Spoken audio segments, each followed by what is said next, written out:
Você conhece a coluna vertebral? A nossa coluna vertebral é dividida em algumas regiões. Aqui nessa peça anatômica eu vou mostrar para vocês quais são as regiões principais da coluna.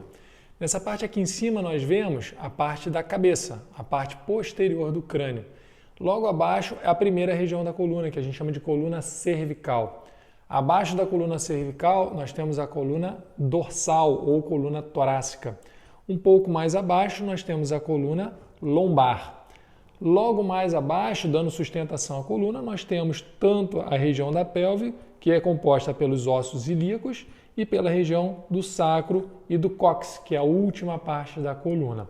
O importante é a gente salientar que cada região da coluna tem uma responsabilidade e o mais importante é que tem partes dela que são mais móveis, que se movimentam mais em relação a outra. Por exemplo, a região cervical e a região lombar tem uma movimentação muito maior do que a região torácica, por exemplo.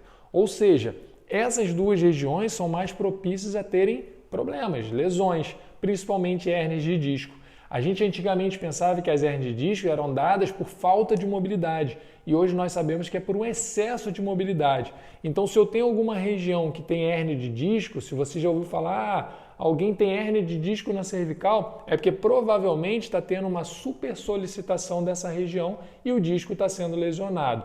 Isso também é importante porque a gente precisa entender aonde está o problema para poder tratar a causa dele. Nem sempre um lugar que tem a hérnia é o problema. Às vezes o problema está um pouquinho mais abaixo. Vou te dar um exemplo. Se eu tenho falta de mobilidade na região torácica, provavelmente eu vou ter uma sobrecarga na região cervical, podendo causar uma hérnia de disco. Aí sim a gente ressalta a importância maior ainda de procurar um profissional para poder avaliar. Se você precisa avaliar a sua coluna, busque um osteopata para que justamente ele dê esse diagnóstico, aonde falta mobilidade, onde tem excesso de mobilidade.